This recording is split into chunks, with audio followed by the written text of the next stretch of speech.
I'm a regional contact person with Yes to Life Note of Mining, and this is our first session for our global gathering. We're really excited to have you here. Excuse us, we may have some tech issues on the way because we're trialing this virtual platform for the first time, so be patient with us. I might just share my screen and just take you around a little bit in terms of inside feed loop, in terms of viewing this.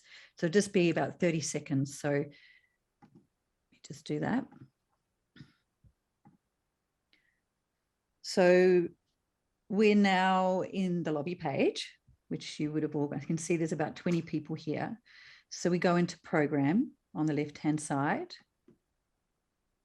And then we're clicking the one at the top there, which is our first session. And you can see, it will say join by audio by computer. Make sure you click that. And then you can make the screen bigger by this little arrow at the top here. And you can go back again. Oh, that's very strange. And also, if you are having real issues, you can go here into actually just access directly by Zoom. And one last thing, on the left-hand corner, we have a little support chat. So if you're really having issues, just send us a message in English, Spanish, or French, and one of the RCP team members will get back to you as soon as possible. So I will leave it there and hand over to Hal, and everyone enjoy the space. Make sure you use the chat and connect with people in the virtual platform. Okay, thank you very much. Thanks very much, Nat, and welcome to the Yes to Life Note of Mining Global Gathering, which has been a long time in coming. We had hoped to do something in person all the way over in Australia with Nat 2 years ago, and then of course COVID happened. But we're delighted to be here with those of you who can join. I think it's largely a membership of Yes to Life Note of Mining and our associates, and well over 75% have signed up to attend some of these opening events. So our gathering is opening with 4 days of talks about Yes to Life Note of Mining's key focus areas, which are defending land and water defenders, asserting the right to say no, working for a world beyond extractivism, and fostering and celebrating solidarity. So there'll be an event every day for the next 4 days and 2 on the final day to introduce those things. And that will be followed by 3 months of an open regional discussion, which will be facilitated by different members of the network. And that will give everybody who's a member, we hope, the chance to input on what they feel the priorities are for this network, the challenges that you're facing, and what you feel Yes to Life Note of Mining should be doing in the future to be of best service to all members. But today we're going right back to the beginning, to 2013-14, to remind ourselves of where Yes to Life Note of Mining began, why we started the network, and how it has evolved since then. And to speak about that, we have 2 people who are best placed. One is Nnimmo Bassey, who's with us. Hi, Nnimmo, who is a poet, activist, and defender of Mother Earth from Nigeria, who actually named our network. And we'll also hear from Mariana Gomez, who is a Colombian anthropologist and activist, and one of our contact people for Latin America, and another founder of the network way back when. So we're going to start with a keynote address from Nnimmo, and then we'll have a bit of an open discussion between Mariana, Nnimmo, and myself, followed by a question and answer. So obviously, if you do have questions that come up throughout, post them in the chat. We'll take note of them and bring them up at the end, or just hold your questions and we will come round to you. But without further ado, I want to hand over to Nnimmo, who's going to talk for a little while about the start of the network and what's happened since, and the name Yes to Life Note of Mining. So over to you, Nnimmo. Thank you so much, Hal, and thanks, Nat, and all the organizers and everybody who is on this webinar today.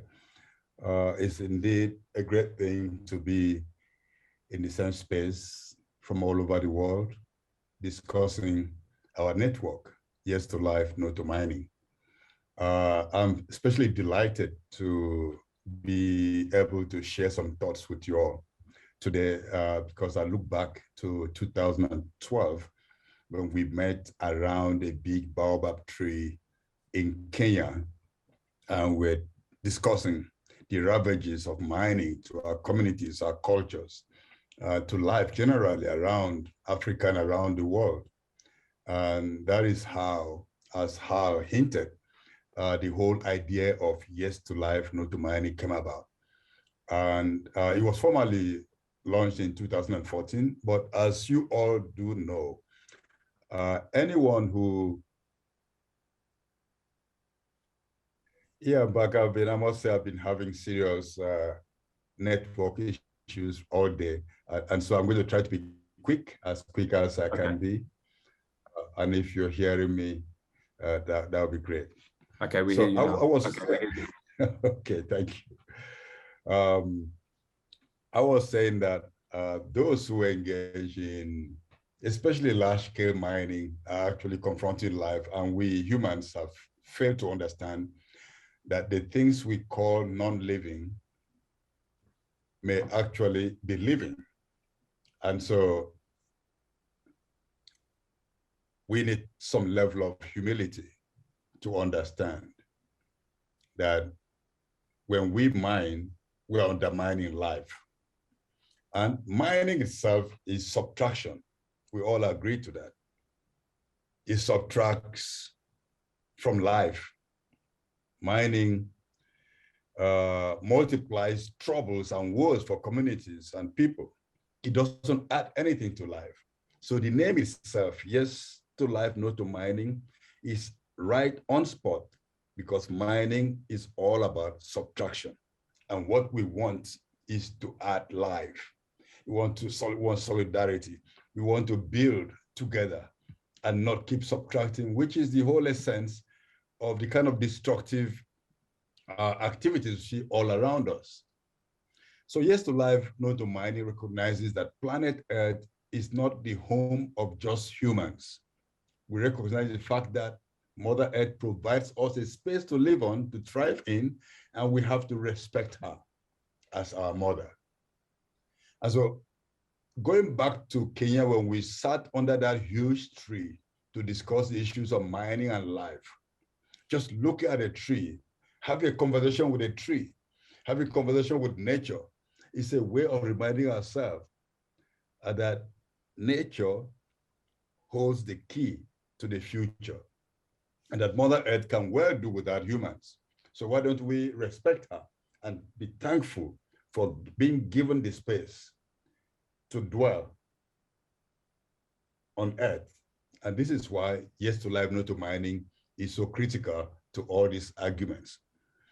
You all know, brothers and sisters, that humans are at the present at crossroads with multiple crises in destruction, in all kinds of activities to build dominance. Humans, when I say we, unfortunately, have gone on extracting as the Earth and large ecocide and absolute responsibility. And so the things we do in our various communities, in our campaigns for Yes for Life and against mining, we are helping to reconstruct our imagination towards a post-extractive world, a future driven by communities and not by corporations or politicians, an ecologically just world, to remind ourselves that we are social beings rooted in communities and sustained by the soil that mining destroys, by the waters that mining pollutes and poisons, and pointing out that cataclysmic destination that the extractivist highway is leading is something that we need to turn back from. And then we have solutions. And one of the biggest solutions we have is our right to say no. Our loud no embodies multiple solutions. And so Yes to Life, No to Mining is completely a solution by itself. And so who we are the solution, saying yes to life and no to mining. And so if anybody asks any of us, why are you saying no to mining? Our response is we are saying yes to life. because there's no alternative to life. We're saying no to neoliberalism. We're saying no to overconsumption. We're saying no to militarism. We're saying no to displacement of communities. We said no to denial of our rights to clean, potable water. We said no to a denial of safe food and nourishing food. We're saying no to the denial of our life. This is what yes to life, no to mining is all about. And we're saying no to colonialism and neocolonialism. We're saying no to the enslavement of Mother Earth. We're saying yes to life, no to mining. That's what we're saying. That's what we mean. And that is exactly what we are. And I believe that this global gathering is also a moment for us to celebrate life and to consolidate our rejection of mining and populate the entire space with the diverse and multiple solutions that we embody in our communities and in our lives as individuals. So I thank you for this opportunity to share these opening thoughts, and I look forward to further conversations we're going to have today. I know it's evening somewhere, morning somewhere else. Thank you. Thank you so much, Nnimmo. I think we got most of that, and what we did get of it was very stirring, a great way to start this session and overall the gathering. So thank you very much. It's special to have you with us, with you having been there at the very beginning. So I really appreciate that. We're going to have a bit of a conversation between myself, Nnimmo, and Mariana now, and I have some guiding questions. So either of you can feel free to chip in, but I'm aware that there are sort of, as with any network, there are many tributaries to the starting of something, and Nnimmo shared one of the most important ones with us. Another one came from Colombia, and Letters of Solidarity, which Mariana actually began writing. So Mariana, I wonder whether you could just relay a little bit of the story of how Yes to Life, No to Mining began for you, and and how you've informed the network start. Yeah, sure. Thank you, Hal, for the question and the invitation, and thank you, Nnimmo, for those very inspiring words. It was definitely an inspiration for me to get involved in resistance against mining, hearing about you and the story under the huge tree in Kenya. So thank you for sharing that. And it's really inspiring and really exciting to be here today and knowing that we are connecting globally around this issue that, as Nnimmo was saying, is crucial in order for life to be possible, to continue to be possible on Earth as we know it. And if we think of Earth as a living system, you know, as the largest living being that exists or that we know exists, I believe, or I have come to understand after being involved against mining since 2013, that movements, and especially grassroots movements around the world against mining, are part of the self-regulating strategy of the Earth as a living system that has purpose and has consciousness. So thank you for being here, to all of you, and for all the support behind making this gathering possible, because it's really, really an inspiration and very exciting. So I got involved in mining back in 2012, 2013. I am Colombian, and I grew up in the Tolima region that is in the center of the country. And I have a very close connection to that land. And my father is a rice grower in that region, so that's why I have that link to that land.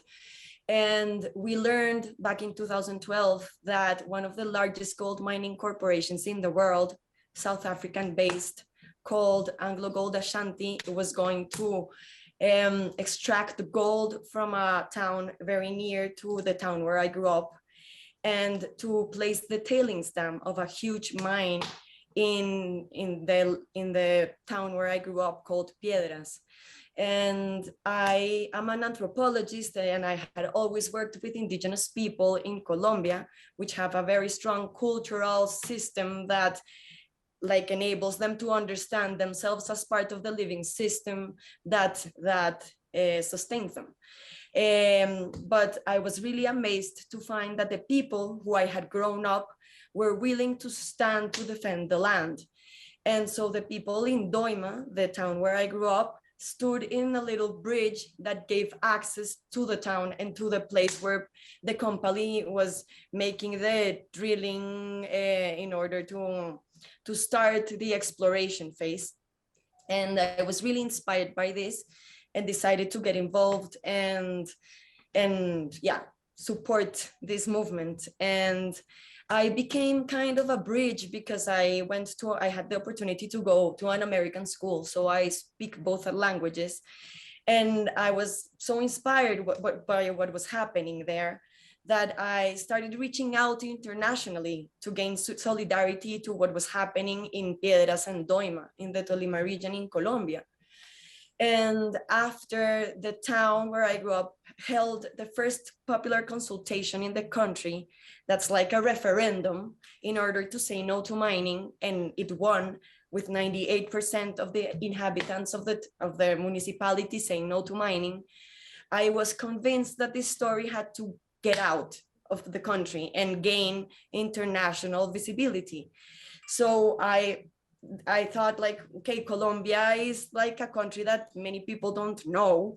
So I'm going to reach out to movements, that similar movements in northern country. And I Googled and I found that in the UK, the people in Balcombe, Sussex were resisting fracking. And I looked up in like who were the activists behind that movement, and I emailed them a letter on behalf of the inhabitants of Piedras. And I wrote the letter in Spanish and agreed with the people in Piedras that we were going to translate it into English and send it to the people in Balcombe, Sussex. And so that was the first solidarity letter. And it was kind of like a romantic idea of sending like pen pal letters around the world. And I thought like, oh, I don't think they will answer to me, a girl on the other side of the world in Colombia. And actually they did. And they were really like encouraged and moved by our solidarity letter. And this letter got to the hands of the Gaia Foundation and to Liz Hosken, that is a close friend of Nnimmo, who had already started the movement in Africa. And so they wrote to me and told me, hey, Mariana, we really love the idea of the solidarity letters around the world. Are you interested in sending more letters around the world and getting in contact with more movements and communities facing mining and defending their territory from mining? And I was like, that sounds great. So with the help of the Gaia Foundation based in London and the movement that was already being born in Africa through Nnimmo and Liz Hosken, I was able to connect communities and around the world in Alaska, Peru, Ghana and Congo, and Hal was there all the time to help me bridge the letters through like around the world. And yeah, that was how the solidarity letters started around the world. And that also gave like power and a momentum to the Yes to Life, No to Mining Global Solidarity letter. And that's how I got involved. And so those letters are for me a confirmation of what we always say in this solidarity network, that it's like solidarity has the power to turn a voice into a movement. Beautiful. Thank you, Mariana, for sharing that. And I think for me, those two stories really bring out the core values of the network, which is taking a what at the time felt like a radical stance at the edge of the movements to push and to try and ask the questions around post-extractivism and how we not only try and mitigate the harm that mining inevitably causes, the subtraction that Nnimmo spoke about, but also to look at going beyond the extractive system entirely. And also that constant daily flow of solidarity between people and the power it has to transform and connect movements globally. And I want to ask, because I think that the landscape that we're working in with regards to how people talk about mining has changed a lot since the network began. So I just wondered whether either of you have reflections on that, like how the world is different, how the movements are different, how the positions that different organizations now take are different. Maybe we could start with Nnimmo and then come to Mariana. Yes, Mariana, thanks a lot for that reflection. That was really powerful. And let me just say that if I were to live in another country outside Nigeria, I think it's Colombia is where I want to be. Yeah, I love the avocado and everything that is so in abundance there. Yeah, there's a lot of connections and of resemblance. So that proves that we're one psychic unit as a humanity, no? Precisely. Yes, I believe the struggle, the network and the struggles and the campaigns and the move over the years has really contributed to the very necessary struggle against extractivist ideas and activities around the world. The movement has enabled communities to become emboldened to challenge the big bad guys, the conglomerates who keep on digging up everywhere. And in my experience, I've seen mostly two things. Now, we're laying a lot more emphasis on solid mineral mining in parts of Nigeria, in parts of Africa, but there's a lot of threat also from what you may call liquid mineral mining, which is our oil, crude oil, and more communities getting more desperate. And actually, at a time where global warming is beginning to drive into the minds of people that, look, we have to move away from extracting oil and gas for energy, a lot of people are still blind to the fact that even renewable energy is depending on mining. And who are the people who are in the communities where all these extractive activities is taking place, and how green is green energy? So I think this is one of the evolving dimensions of the campaign that we're going to take going forward, and it's all about really challenging the fundamental imaginaries of people about what energy is, what the good life is, and what limits there must be to extractivism and to accumulation of materials. Thanks, Nnimmo. Before we move on to hear from Mariana, I know that you yourself have written a thing about what you called resource democracy. And I wonder if you just wanted to say a few words about that, because as well as questioning those things, people like yourself and others in our network are actually putting forward the alternatives as well. Yeah, thank you so much. I remember that material was produced, I believe, about the same time that Yes to Life, No to Mining came into being. And so there's a thread, a connection to this network. And the whole idea was that when people look at what nature has given to us, and we call them natural resources. Natural and resources are two concepts that are contrary to one another, because the idea of a resource is something that's economic, and nature is not a piece of item on the market shelf. And so we introduce a hyphen between the re and the source, resource, not resource. Just like sustainability, it's actually sustain the ability, not just taking them as something that you do with a mindless, thoughtlessly. So resource democracy, or resource, the concept of resource is going back to the roots. That whenever we pick up a gift of nature, we have to think back to where it came from, that it came from nature, that is a gift. It's not a thing to grab. It's not a thing to even own. It's not a thing to say, look, I made this, I own this. No, these are things that nature gives to us, and we have to use them with full respect and deference. We have to consider that whatever nature gives to us is not for an individual only, it's for the community, it's for the collective. And everyone must be included in the discussion about how to use and what not to use. It helps us to remind ourselves that humans are extremely destructive, unfortunately, because of the continuous slide into more and more of individualism and neoliberalism. And, the whole thing is to wake us up to the fact that we are one of the beings on earth. We are not the master of other beings. If other beings go extinct, like the butterflies and the bees, as we all know, scientists tell us, humans won't be here for much longer. And mining is completely destroying rivers in many communities. And that is the fundamental base of life, which resource democracy or resource concept is for us to think before we subtract. Thanks, Nnimmo. Yeah, it's a profound concept that you're putting into practice there. Mariana, maybe I can hand to you to reflect a bit on how things have changed over the past, well, nearly 10 years or so. Well, certainly since the idea of Yesterlife Notes Mining was born. Yeah, well, Nnimmo, thank you for bringing up some of the changes that have taken place in the industry and the way human beings approach mining and approach resources and approach sustainability and green transitions.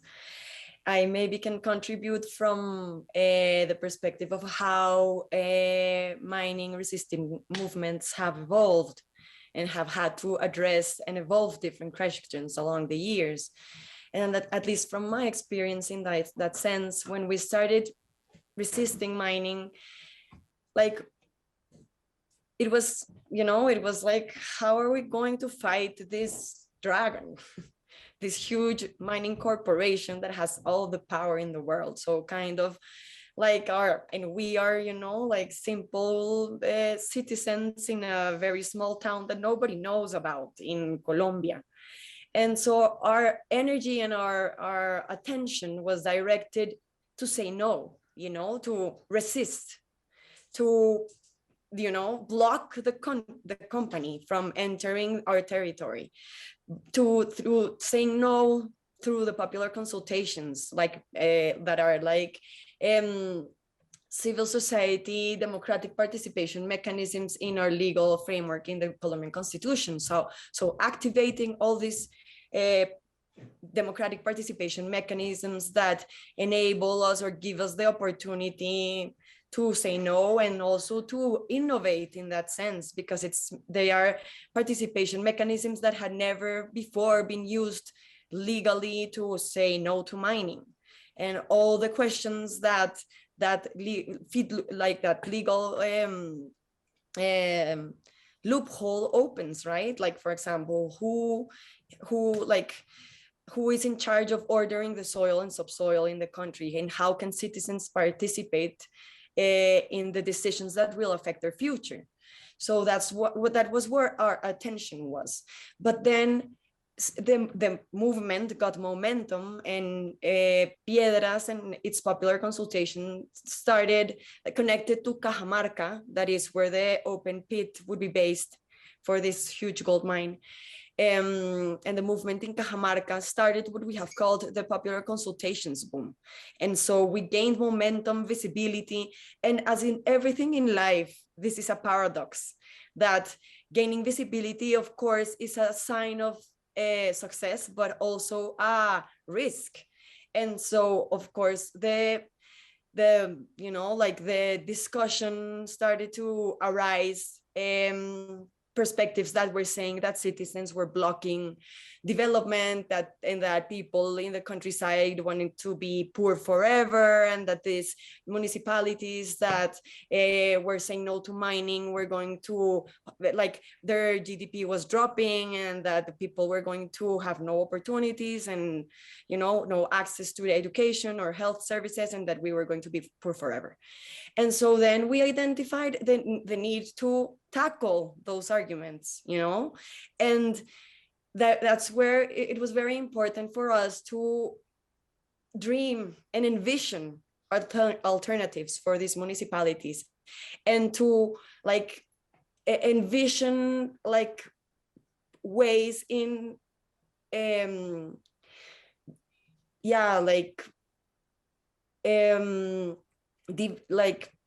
building alternatives that enable us to live in harmony with nature, and not, as Nnimmo was saying, extracting, you know, the life sustaining systems, what make the elements that make life possible. So with Cajamarca, then we started exploring what were the true attributes of the land, and what was the real gold. And food producing systems were the real gold.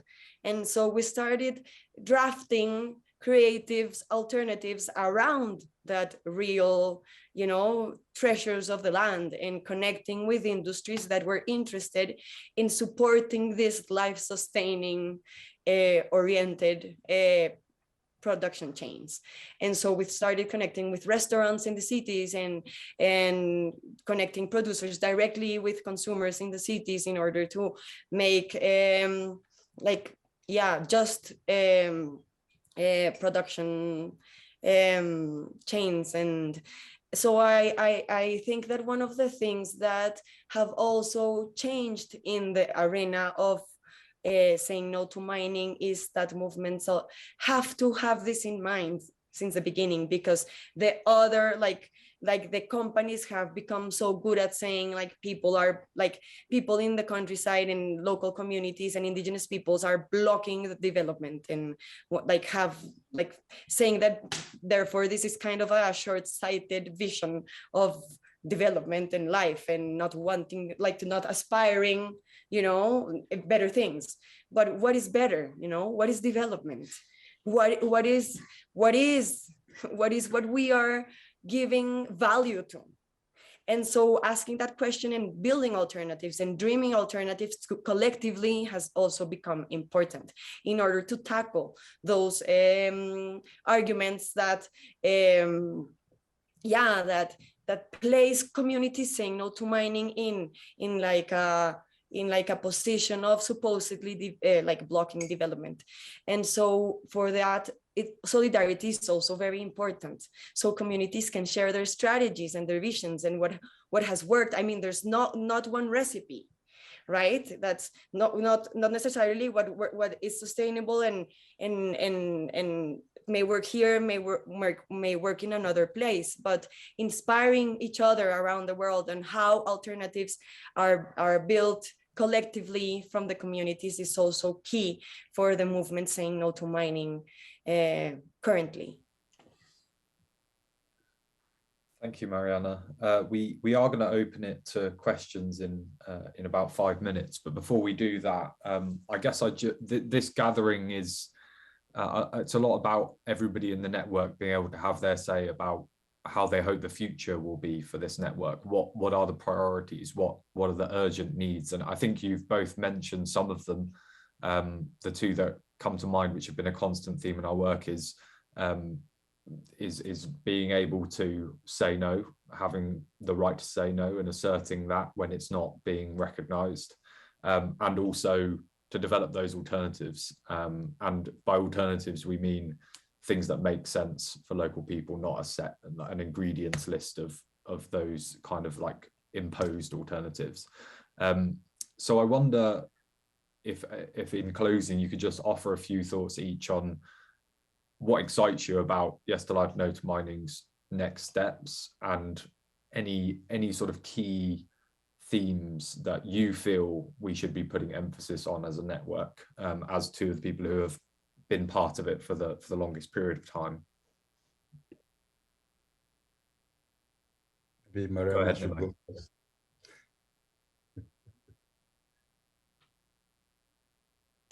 Okay, well, something that excites me is precisely what is happening now, and being able to use all the tools that humanity has cleverly built to connect around the world and be able to bridge those communities around the world, and in order for them to share their stories and strategize around like what has worked for other communities. That what has been what inspired the network since the beginning, but now we have more tools and more alternatives and more like means to make this work. And that's why, for example, I think that the coming like the putting together of this global gathering is an example of that, and being able to use all the tools out there and put them at the service of the movements in the ground, and make like offering and that platform in order for people to connect,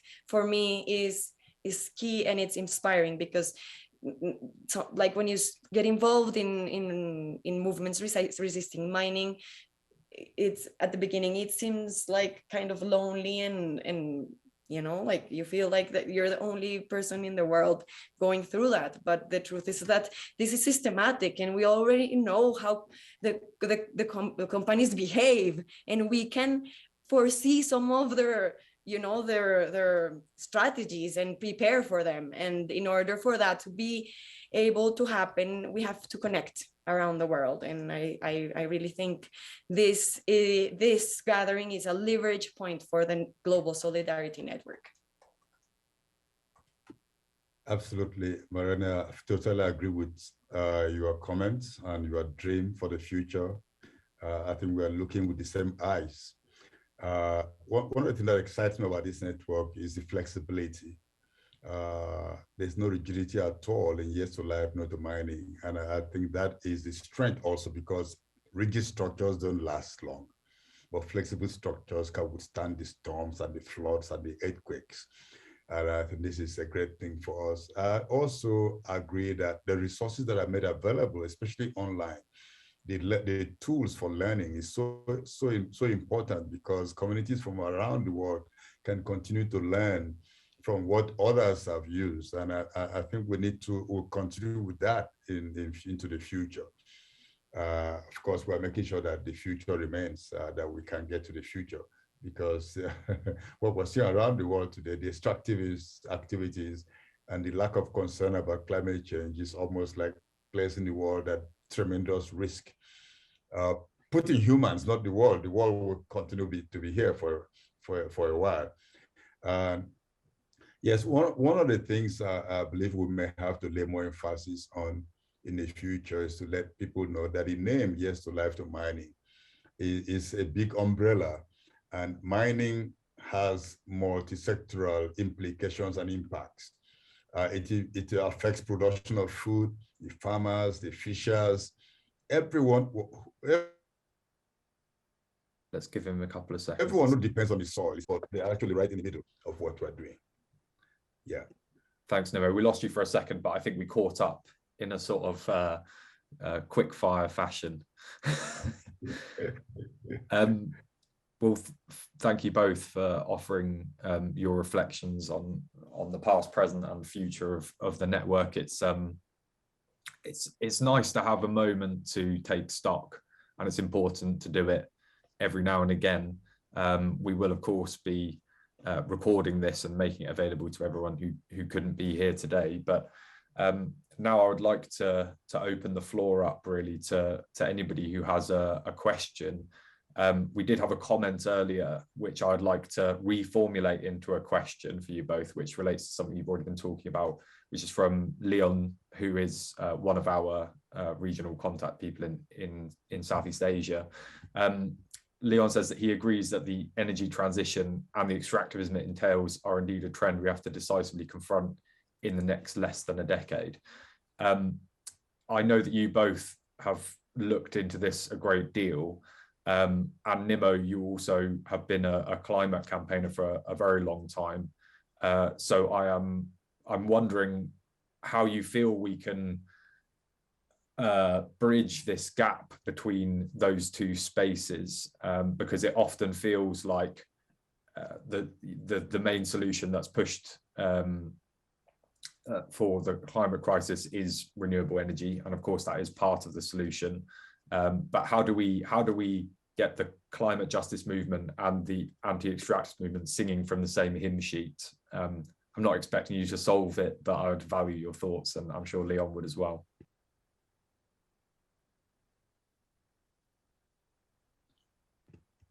Mariana, maybe you can start, because I know Nnimmo's having a little technical issue. Oh, small question. No, I think that's the question that we are like being pushed towards at the moment, as you know, people connected to, you know, defending what life depends on, and it's completely paradoxical. And in that sense, it's very difficult because we don't want to go against our colleagues that are involved in the climate movement, you know, and in that sense, yeah, I don't have the answer or the solution, but something I would definitely invite people engaged in these movements to embody is to remember that we are the voice of the earth, you know, manifesting the need to regulate what affects the possibility of life's continuity on her. And in that sense, like not becoming what we want to fight, you know, that is like that aggressive, extractive attitude, even in the discussions, and try to find ways of like contact points where we can correlate the movements and find a balance between the aims of both ends, you know, because if we engage in a confrontation between the movements, we are giving power to those behind, like like the money behind resources and the resource approached perspective and extractive hunger. I don't know if, I mean, this is not, of course, a solution. It's just an invitation to embody, like for now, until we find, so, and also, another insight maybe, like, I believe that humanity's intelligence and geniality has solutions that are life sustaining, but it's always the power dynamics that like limit like the emergence of this human geniality to offer the solutions. So in that sense, we also have to be aware in order to enable like the gaps between the power in the power structure for that to voice. Thank you, Mariana. Nnimmo, did you get the question? Yeah. I know we lost you there. Yes, I did. Great. I did. I heard the question. Yeah, just to add to what Mariana said, I believe right now the climate justice movement is coming to terms with the fact that green energy has some issues, and that these issues cannot be swept under the carpet. Because when we talk about just transition, it's not just about transiting from dirty energy to clean energy or renewable from non-renewable. We have to, the just transition must really have justice, justice in the transition. And that justice means justice for the communities, justice for Mother Earth. And so this cannot be ignored. The whole idea has gone away from jobs. You know, the labor union started just transition idea, but it's gone beyond that. And even labor now understands that it's not just about labor. It's about the right jobs. It's also about the rights of the communities where resources are being extracted. So I think we have they're coming together, and we don't necessarily have to oppose one another, although if we need to oppose, we're not shy to do that.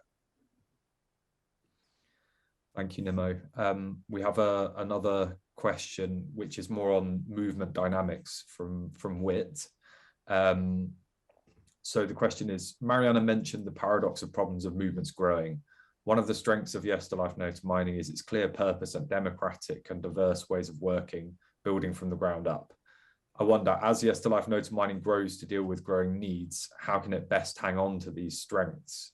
And yeah, it's a good question, and maybe you could answer based on your experience with Yesterlife Notes mining, but also with other networks. Nnimmo, you were saying about the need for flexibility, for example, which I'm sure you have experience from Will Watch and others. Yes, absolutely. That's the way to go, and I believe that we are on the right track.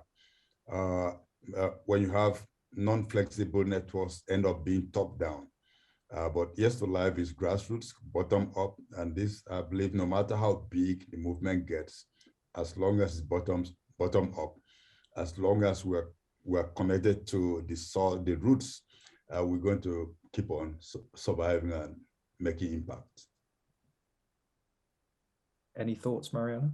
Yeah, well, I would surely say that definitely something that has been important and should continue to be there for us involved in the network and facilitating conversations across the world and across movements is to see ourselves as a bridge that can help the voices, you know, connect and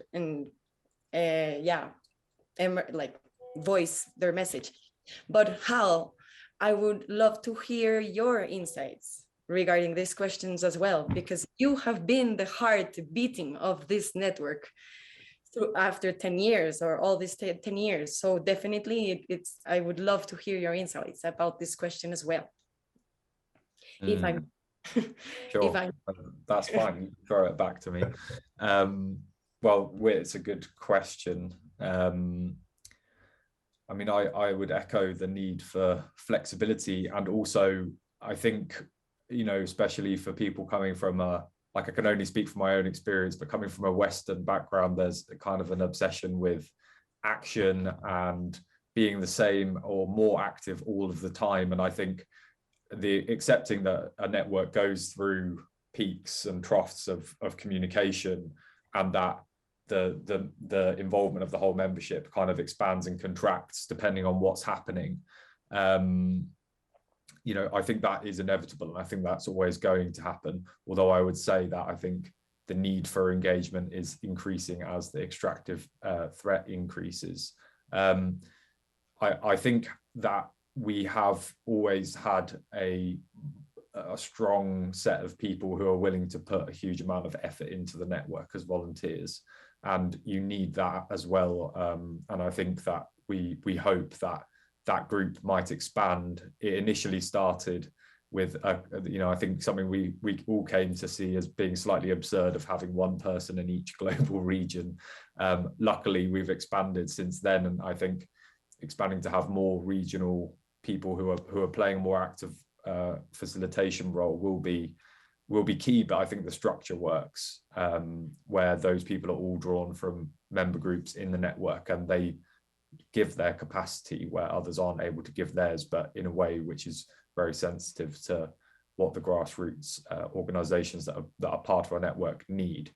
And then I think that we have also built in and will hopefully continue to build in these moments where we try and take stock and understand that we are on the right track collectively.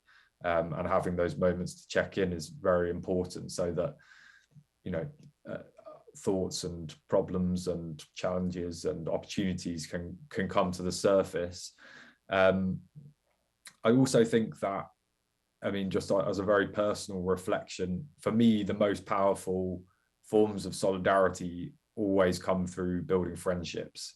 When we know each other as we would know each other in a village, we treat each other differently. That's just the fact of it. And I think we're all united by a common cause and by affinity. And the better we get to know each other and the more that we do together, the stronger that solidarity becomes, I think, because it's built on a deep sort of wellspring of empathy and care for each other, and being able to walk in each other's shoes. So I hope that ethic will always be part of the network, because I think that that's ultimately what sustains us through good and, more importantly, difficult moments together. Yeah, so that's my thought.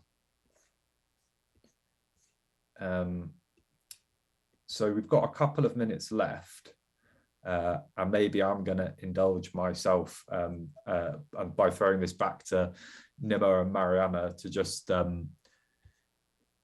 to maybe see if you have a question for each other, because it's been a long time since we were all in the room together, and I don't know if you have anything that you'd like to ask each other, seeing as we're here.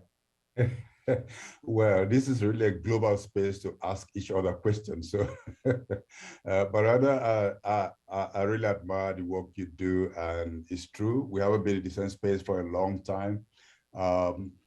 I would like to know whether there's some immediate campaigns that we can, that would require solidarity or some other kind of engagements from across the oceans. Well, on our side, the Tolima region is being threatened again by new mining companies. Not only Anglo Gold Ashanti from South Africa, but now new companies from Canada. So definitely, I think that a need, or like instead of going like directly to the specific case of the Tolima region, I think that what this says is that after holding popular consultations and blocking this huge mine that was attempted to take place by Anglo Gold Ashanti, seeing new companies come into the region really says, really gives me the hint about the importance of connecting also, and like strategizing where the companies are based, and like building strategies to tackle them in their own countries and in their own legal frameworks, because and pressuring for like stronger regulations, and for countries where these companies are based to foresee and gain responsibility regarding what their companies are doing overseas, and not only the defense in the ground. So I would say that definitely that is a need at the moment.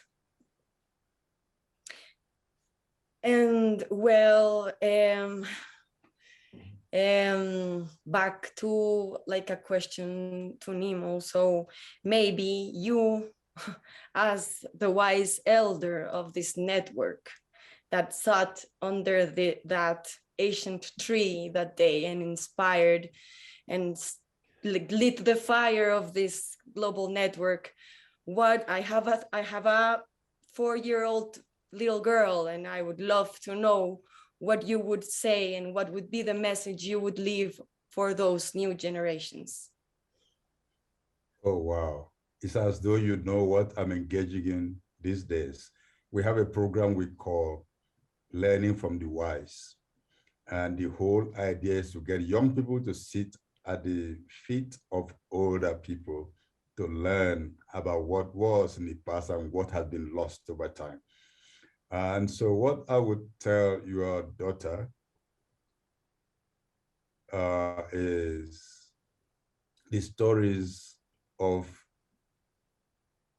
what that was so effective, the stories of the hills, of the rivers that were clean, and the fact that we are going to do all we can to ensure that she enjoys the landscapes that nature has so freely given to us.